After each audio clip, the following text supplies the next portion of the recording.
বিসমিল্লাহির রহমানির রহিম। সকলের প্রতি সালাম জানিয়ে আজকে সকালের কোরআন পাঠে সকলকে স্বাগতম। আজকে আমার পড়ার সাবজেক্ট হলো শয়তান। শয়তান শব্দটি কোরআনে ৭৪ বার এসেছে। আল্লাহ পাক কাউকে সিলেকশন করে তার মেসেজ পৌঁছানোর জন্য তিনি ওহী বা হিকমা বুঝ দিয়ে থাকেন। সেই বুঝ যখন প্রচার করেন তখন সঠিকভাবে যেন প্রচার করতে না পারেন, সেই জন্য ইবলিস শয়তান কিছু বাড়তি কথা সেই কথার সাথে বলেন। তো এই ব্যাপারে আল্লাহ পাক এখানে বলেছেন, কুল ইয়া আইয়ুহান নাস, ৪৯ নম্বর আয়াত, ২২ নম্বর সূরার। বলো ওহে মানুষ, ইন্নামা আনা লাকুম, মূলত আমি তোমাদের জন্য নাযিরুন মুবিন, দৃশ্যমান একজন সাবধানকারী। এই কথাটা আল্লাহ পাক তার বার্তাবাহককে বলতে বলছেন মানুষদের উদ্দেশ্য করে, যে তুমি মানুষদের কাছে বলো, আমাকে আল্লাহ পাক বুঝ দিয়েছেন কোরআনের, আমি তোমাদেরকে এই বার্তা দ্বারা সাবধান করতেছি। তো এরপরে ৫০ নম্বর আয়াতে কি বলা হয়েছে? আল্লাযীনা আমানু, সুতরাং যারা বিশ্বাস আনবে, নিরাপদ অবস্থানে আসবে। তার মানে কি? আমাকে এই পৃথিবীতে পাঠানো হয়েছে, একটা গাইডলাইন দেওয়া হয়েছে। বাকারার ৩৮-৩৯ নম্বর আয়াতে সেখানে দেয়া আছে, যারা এই গাইডলাইন মেনে চলবে তাদের জন্য কোনো ভয় এবং দুঃখ থাকবে না। এই পৃথিবীতে যত মানুষ এসেছে তাদেরকে গাইডলাইন দেওয়ার জন্য বিভিন্ন বার্তাবাহক বিভিন্ন সময় এসেছেন, তারা সাবধান করার জন্য। তো যারা এই সাবধান বার্তাকে মেনে নিয়েছেন তাদেরকেই এই মূলত কথাগুলো বলা হচ্ছে। আল্লাযীনা আমানু, যারা এই বার্তাকে মেনে নিয়েছে, বার্তার প্রতি বিশ্বাস এনেছে, ওয়া আমিলু আস-সলিহাত, এবং করণীয়গুলো যথাযথভাবে করেছে।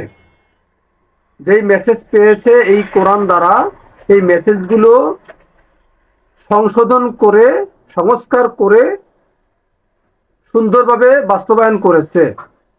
লাহুম মাগফিরা, তাদের জন্য রয়েছে ক্ষমা। সৃষ্টিকর্তা তাদেরকে ক্ষমা করবেন। ওয়ারিজকুন কারিম, এবং সম্মানজনক জীবিকা দিবেন। এই পৃথিবীর জীবনেও সে, যারা এই বার্তাকে মেনে চলবে, বার্তার প্রতি বিশ্বাস আনবে এবং করণীয়গুলো করবে, তাদেরকে ক্ষমা করবেন এবং তাদেরকে সম্মানজনক জীবিকা দান করবেন। জীবিকা মানে কোরআনের জ্ঞান, জীবিকা মানে খাবার দাবার, জীবিকা মানে সুস্থ থাকা, এভরিথিং, সব কিছু নিয়েই রিজিক। তো সেই রিজিকে আল্লাহ পাক প্রবৃদ্ধি দান করবেন, এখানেও দান করবেন। এখানে এই কর্মগুলো করে সাকসেস হওয়ার পরে পরবর্তী জীবনেও তিনি জ্ঞান এবং জীবিকা সকাল সন্ধ্যা দান করেন, এ কথা অন্য আয়াতে বলা হয়েছে। তো এই দুইটি আয়াত দ্বারা জানতে পারলাম ৪৯ নম্বর আয়াতে বার্তাবাহক মেসেজ দিচ্ছেন, সেই মেসেজ যারা গ্রহণ করবে, ৫০ নম্বর আয়াতে বলা হয়েছে তাদের জন্য ক্ষমা এবং তাদের জন্য সম্মানজনক জীবিকার ব্যবস্থা আছে। এরপর আমরা দেখব ৫১ নম্বর আয়াত, ওয়াল্লাযীনা সাআউ ফি আয়াতিনা, এবং যারা চেষ্টা করে ফি আয়াতিনা, আমাদের এই বার্তার ব্যাপারে, আয়াতের ব্যাপারে, বার্তার ব্যাপারে, দিক নির্দেশনার ব্যাপারে, তার এই কোরআনের ব্যাপারে, মুআজিজিন, ব্যর্থ করে দেওয়া যায় কিভাবে? মেসেজ গাইড নিজে পড়ি না, অন্যকেও পড়তে বাধা দেওয়া হয়, এরকম দেখা যায়। অন্য আমার বোন, আমার ভাই, আমার আশেপাশে যারা আছেন তারা যেন শুনতে না পারে, এ ব্যাপারে কিছু মানুষ আছে যারা লেগে থাকেন। তো তাদের ব্যাপারে সতর্ক বার্তা দেওয়া হয়েছে। উলাইকা আসহাবু আল জাহিম, ওই সমস্ত লোকেরাই অধিবাসী জাহিমের। জাহিম মানে বিভিন্ন শাস্তির, জাহান্নামের যে বিভিন্ন শাস্তির প্যাটার্ন আছে, সেই প্যাটার্নের একটা রূপ জাহিম, আগুনের স্তর। সেই স্তরের অধিবাসী সে, যারা অকার্যকর করবে সৃষ্টিকর্তার আয়াতের ব্যাপারে, তার বার্তার ব্যাপারে যারা অকার্যকর করার চেষ্টা করবে তারাই হইল কি জাহিমের অধিবাসী, মানে আগুনের যে শাস্তি, ভয়ঙ্কর রূপের শাস্তি আছে, সেই শাস্তির একটা মাত্রা সে পাবে। এরপর আমরা কাঙ্ক্ষিত আয়াতটা পাঠ করব, যে আয়াতে ইবলিস শয়তানের ভূমিকাটা কি। ইবলিস শয়তান, এখানে ইবলিস শব্দটা নাই, ইবলিস হলো একটি নাম আর শয়তান হলো কর্মকাণ্ডের উপাধি। তবে ইবলিস হলো জিনদের একজন একজন জিনের নাম, আর শয়তান হলো কর্মকাণ্ডের নাম। এখন শয়তান মানুষ, শয়তান জিন, যখন কোনো শয়তান কোনো মানুষের উপরে ভর করে তখন সে ডাবল শয়তানি করতে থাকে। তো এখানে একজন বার্তাবাহকের কাছে শয়তান উপস্থিত হয়ে কি মেসেজ দিতে বলছেন আমরা সেটা পড়ব। অমা আরসালনা মিন কবলিকা, আর আমরা পাঠাই নাই, তার মানে আমরা যখনই পাঠিয়েছি মিন কবলিকা তোমার পূর্বে, যে বার্তা বলবে তার আগে যাদেরকে পাঠানো হয়েছে তাদের ব্যাপারে বলা হচ্ছে যে আমরা পাঠাই নাই, বা আমরা যখনই পাঠিয়েছি মিন কবলিকা তোমার পূর্বে, মিন রসুল, যে কোনো বার্তাবাহক, কোনো বার্তাবাহক, অলা নাবিয়িন, অথবা কোনো নবী। নবী এবং রাসূল এটা পাশাপাশি, রাসূল সাধারণ অর্থে আর নবী হলো সিলেকশনকৃত।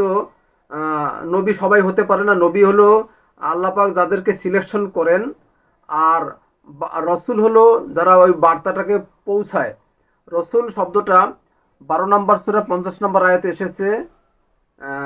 একজন সাধারণ কর্মীকেও রসুল বলা হয়েছে, মানে রসুল হিসাবে। তো সংবাদ প্রচারক হিসাবে আরবিতে রাসূল বলা হয়। তো ইল্লা ইজা তামান্না, কেবলই যখনই সে আকাঙ্ক্ষা করেছে, যখনই সে বলতে গিয়েছে সৃষ্টিকর্তার মেসেজ, তখনই আলকা আর শয়তান, শয়তান কোনো কিছু মিশ্রণ করে দিয়েছে। কি মিশ্রণ করে দিয়েছে? যখন সৃষ্টিকর্তা বার্তাবাহককে কিছু গাইডলাইন দেন যে এই কথাগুলো তুমি জানাও জাতিকে, তখন ওই শয়তান কি করে, তার কথার পাশাপাশি কিছু বাড়তি কথা যেন ওই বার্তাবাহক রাসূল বা নবী যেন কিছু বাড়তি কথাও বলে, সেই ব্যাপারে শয়তান কানে এলকা করে। ঠিক আছে? ফি উমনিয়াতিহি, তার আকাঙ্ক্ষার মধ্যে, সেই কথাবার্তার মধ্যে শয়তান কিছু মিশ্রণ করে দেয়।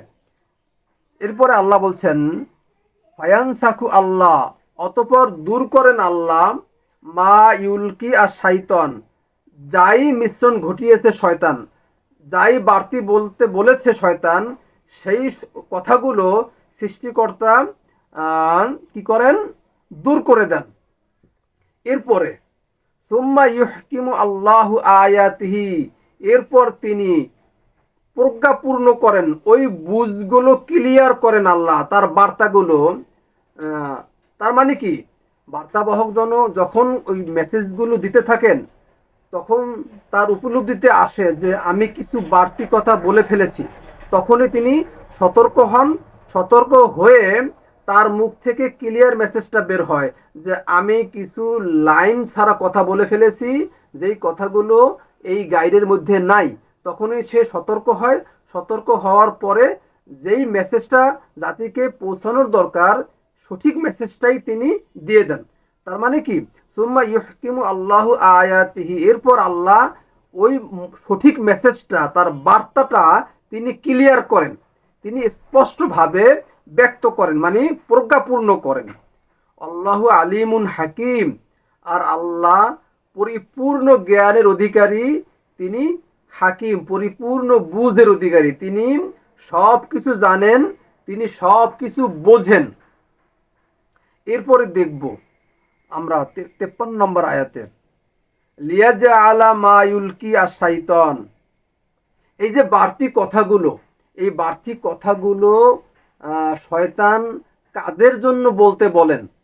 ঠিক আছে, বাড়তি কথা একটা আয়াতে আছে, সেই আয়াতটা আমার মনে পড়তেছে না, যে সৃষ্টিকর্তার কথা যখন বলা হয় তখন কিছু মানুষের ভালো লাগে না। যখন কিছু বাড়তি কথা বলা হয় তখন তারা খুব মনোযোগ সহকারে তৃপ্তি সহকারে সেই কথাগুলো শোনে। এই ধরনের কিছু মানুষ আছে যারা মিক্সার শুনতে পছন্দ করে, বাড়তি কথা শুনতে পছন্দ করে। দেখবেন অজের মাঠে অনেক মানুষ, ঠিক আছে, কারণ সেখানে গিয়ে সুর পায়, বিভিন্ন কেসা গল্প পায়, ঠিক আছে। আর কোরআনের আলোচনা সেখানে মানুষের সংখ্যা খুবই কম, ঠিক আছে। তো এই মানুষগুলো সিলেকশনকৃত, খুব অল্প মানুষ হবে যারা আল্লাহ পাকের কথা শুনবে। তো শয়তান মূলত কাদেরকে বিভ্রান্ত করতে পারেন, কাদেরকে মূলত ঘায়েল করতে পারেন, সেই মেসেজটাই এখানে 53 নম্বর আয়াতে বলা হয়েছে। লিয়াজআলা মা ইউলকি আশ-শাইতান, যেন তিনি বানিয়ে দেন যাই মিশ্রণ ঘটিয়েছে শয়তান। শয়তান যেই কথাগুলো বলতে বলেছে বার্তাবাহকের কানে, সেইগুলো কেন বলতে বলা হয়েছে? সেইগুলো ফিতনা বানানোর উদ্দেশ্যে। ফিতনা লিল্লাযিনা ফি কুলুবিহিম মারাদুন, পরীক্ষা তাদের জন্য, ফি কুলুবিহিম মারাদুন, যাদের অন্তরের মধ্যে রোগ আছে। এইখানে অনেকে মিস্টেক করেন যে মানুষের অন্তরে রোগ আছে, সেটা কি? এটা আপনারা দেখতে পারবেন যারা সৃষ্টিকর্তার কথা যারা ভালোভাবে নেয় না, যারা উল্টাপাল্টা তাদের অন্তরই মূলত রোগ আছে। বাকারার 6-7 পরে দেখবেন, তুমি মেসেজ দাও আর না দাও তাদের জন্য সমান, তারা মেসেজ নিবে না। এরপরে খতামা আল্লাহু আলা কুলুবিহিম, ওখানে বলা হয়েছে সৃষ্টিকর্তা ওই সমস্ত ব্যক্তিদের উপরে মোহর লাগিয়ে দেন। মোহর মানে কি? অন্তরটাকে তিনি এই দুনিয়াবি কর্মকাণ্ডের প্রতি ঝুঁকিয়ে দেন, এটাই হলো মোহর। তার মানে কোরআনের মেসেজ তার ভালো লাগে না। এই পৃথিবীর আয়োজন, পৃথিবীর এই যে খেলাধুলা, পৃথিবী নিয়ে সময় কাটানো, এরপরে অহেতুক অহেতুক গল্প গুজব করা, বন্ধু বান্ধবের সাথে সময় কাটিয়ে দেওয়া, রাত পার হয়ে যাচ্ছে, দিন পার হয়ে যাচ্ছে, এ ব্যাপারে কোনো ভ্রুক্ষেপ নাই তার ভিতরে। এই ধরনের ব্যক্তিদের উপরে সৃষ্টিকর্তা মোহর, মোহর মানে কি? তার ভিতরে ওইটাই ভালো লাগাইয়ে দেন। এইটাই আমরা মোহর শব্দ অর্থ শুনলে মনে করি যে সিলগালা করে দেন বা বন্ধ করে দেন বা উপরে পাথরের মতো। হ্যাঁ, মানুষের অন্তর যখন কঠিন হয়ে যায় তখন পাথরের সাথে শক্ত হয়, তার মানে কি? নরম হয় না তাদের হৃদয়টা, ঠিক আছে। তাহলে বানিয়ে দেন যাই মিশ্রণ ঘটিয়েছে শয়তান ফিতনা, ফিতনা করার জন্য, বাড়াবাড়ি করার জন্য, ঠিক আছে, তাদের জন্য। ফি কুলুবিহিম মারাদুন, যাদের অন্তরটা মারাদুন, ব্যাধি দ্বারা আক্রান্ত। আল কাসিয়াতি কুলুবুহুম, এবং কঠিন যাদের অন্তরটা, যাদের অন্তরটা কঠিন হয়ে গিয়েছে। আপনারা দেখতে পারবেন, আপনি আপনাকে নিয়ে ভাবেন আপনার অন্তরটা কঠিন নাকি বিনয়ী। আপনি আপনি আয়াত পড়লে কি আপনার আয়াতের প্রতি ঝুঁকে পড়েন? আপনি আপনি কি বিচলিত হন? আপনি কি সৃষ্টিকর্তা আয়াত নিয়ে ভাবেন, নাকি আপনার অন্তরটা কঠিন? সেটা আপনি একমাত্র নির্ণয় করতে পারবেন আপনার অবস্থানটা কি। আমি নির্ণয় করতে পারবো আমার অবস্থান, আপনি নির্ণয় করতে পারবেন আপনার অবস্থান। তো যার যার অবস্থান আমরা শেষে নির্ণয় করি যে শয়তান আমার অন্তরে ওহি করে বা এলকা করে আমাকে বিভ্রান্ত করছেন কিনা, আমার অন্তরটাকে এই আয়াতের ব্যাপারে বিদ্রুপ করে তুলেছেন কিনা, ঠিক আছে, সেটা একমাত্র আমি নির্ণয় করতে পারবো।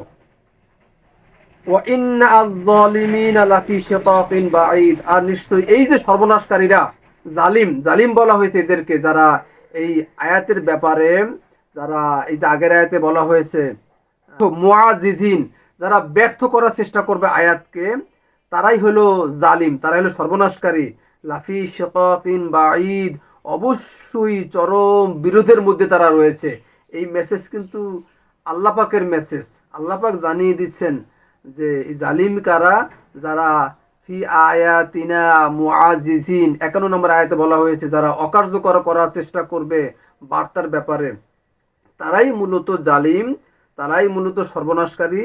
আর তাদের ব্যাপারে এই যে আগের আয়াতে বলা হয়েছে 51 নম্বর আয়াতের শেষে, উলাইকা আসহাবুল জাহিম, ওরাই হলো জাহিমের অধিবাসী, আগুনের অধিবাসী।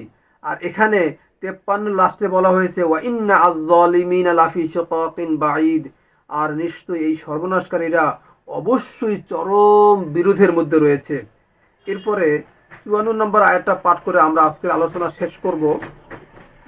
ওয়ালিয়ালাম আল্লাযিনা উতুল ইলম, এবং তিনি যেন জানতে পারেন তাদের ব্যাপারে, তাদেরকে যাদেরকে দেওয়া হয়েছে জ্ঞান, সৃষ্টিকর্তা আল্লাহ জেনে নিবেন যে যাদেরকে জ্ঞান দেওয়া হয়েছে তারাই একমাত্র আল হক, আন্নাহু আল হক, যে অবশ্যই এটা সত্য। এই কোরআনই একমাত্র গাইড। এই একটা গাইডই আমাদেরকে মানতে হবে। এইটা আমাদেরকে দিয়েছেন জীবনটাকে পরিচালনা করার জন্য। তারা এটাকে হক হিসাবে নেয়। এটা আল্লাহ জেনে নিবেন আপনার আমার জীবন গাইড হিসাবে আমরা নিছি কিনা, এটা আমাদের এই জীবন গাইড পরিচালনার উপরে আমরা এটাকে মেনে নিছি কিনা, এটা অবশ্যই আল্লাহ জেনে নিবেন। কেননা তিনি আমাদেরকে এই পৃথিবীতে পাঠাইছেন এই গাইড দ্বারা চলার জন্য। তো আমরা এই গাইড দ্বারা চলতেছি কিনা এটা তিনি জেনে নিবেন। ওয়ালিয়ালাম আল্লাযীনা উতু আল ইলম আন্নাহু আল হক, এবং তিনি যেন জানতে পারেন তাদের ব্যাপারে যাদেরকে দেওয়া হয়েছে জ্ঞান, যে তারা সেইটাকে যে বলে আন্নাহু আল হক, যে অবশ্যই নিশ্চয়ই এটা সত্য, এটা একটা বাস্তবতা, এটাই একমাত্র সঠিক। মিন রব্বিকা, তোমার প্রতিপালকের পক্ষ থেকে এটাই এসেছে। ফায়ুমিনু বিহি, ফলে তারা বিশ্বাস আনে এটার প্রতি।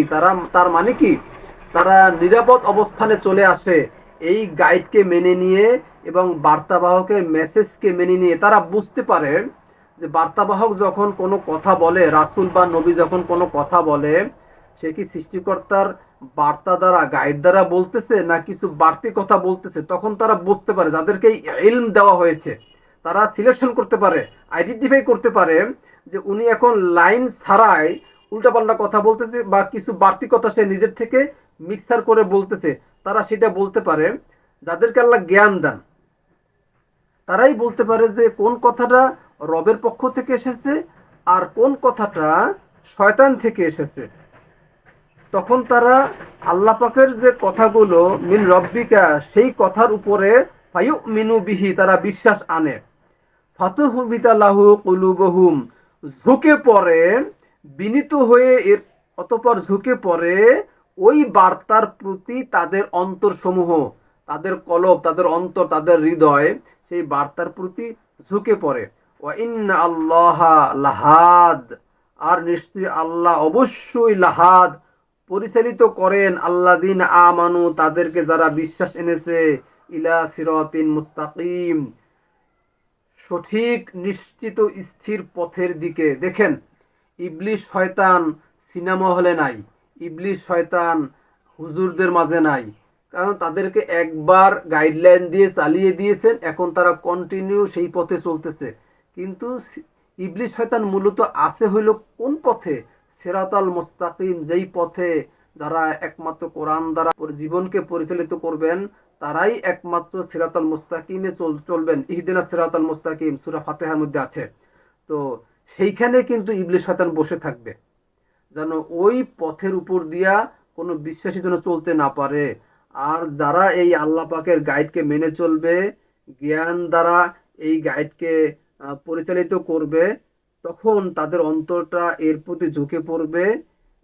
এই সমস্ত ব্যক্তিদেরকেই আল্লাহ পাক পরিচালিত করবেন ইহদিনাস সিরাতাল মুস্তাকিম বা ইলা সিরাতিল মুস্তাকিম, নিশ্চিত স্থির পথের উপরে। কুরআনুল কারীমের প্রথম সূরা, সেইটা হলো একটা অ্যাপ্লিকেশন, সৃষ্টিকর্তার কাছে দরখাস্ত করার সূরা। তো ওইখানে ইহদিনাস সিরাতাল মুস্তাকিম, আমাদেরকে আপনি নিশ্চিত স্থির পথে, আপনার সিরাতাল মুস্তাকিমের পথে আমাদেরকে পরিচালিত করুন, সেইটা ওইখানে আছে। তো আমরা এই আয়াতগুলো বুঝে বুঝে পাঠ করে সৃষ্টিকর্তার কাছে প্রার্থনা করব, হে আমার প্রতিপালক, আপনি আমাদেরকে নিশ্চিত স্থির পথে, আপনার পথ যেটা, যেই পথে আপনার বার্তাবাহকরা নবী রাসূলরা আনআমতা আলাইহিম, যারা নেয়ামত প্রাপ্ত, যারা ওই পথে চলে গেছেন, আপনি আমাদেরকে সেই পথে পরিচালিত করুন। এই প্রার্থনাগুলো কন্টিনিউ আমাদের করতে হবে আল্লাহর কাছে। দেখুন, সন্তান যখন পিতামাতার কাছে মা মা বাবা বাবা করতে থাকে তখন কিন্তু ভালো লাগে। আমরা যখন আল্লাহর কাছে বারবার বিনীতভাবে ডাকতে থাকবো, আয়াতগুলো পাঠ করতে থাকবো, অর্থ বুঝে বুঝে চলতে থাকবো, তখন কিন্তু আমাদেরকে আল্লাহ পাক গাইড করবেন। ঠিক আছে, চলো এখানে 5টি আয়াত পাঠ করলাম। এই আয়াতগুলো দ্বারা বুঝতে পারলাম যে শয়তান কাদেরকে তিনি মিসগাইড করেন বার্তাবাহক যখন কথা বলেন সেই কথার ভিতরে এলকা করেন, সেই এলকাগুলো যাদের অন্তরে রোগ আছে তাদেরকে পরিচালিত করার জন্য। আর যাদেরকে আল্লাহ হাক দিয়েছেন, যাদের অন্তরটাকে আল্লাহ বিনীত করেছেন, ঠিক আছে, তাদেরকে আল্লাহ পাকের রবের মেসেজগুলোই তাদেরকে বুঝতে দেন এবং তারা সেই আয়াতের প্রতি ঝুঁকে পড়ে, নত হয় এবং বিনীতভাবে কায়মন ও বাক্যের সৃষ্টিকর্তাকেই স্মরণ করতে থাকে। মাশাআল্লাহ, আলহামদুলিল্লাহ। আমরা আজকে এই পর্যন্ত আলোচনা করলাম, পরবর্তীতে অন্য প্রসঙ্গ নিয়ে আলোচনা করব।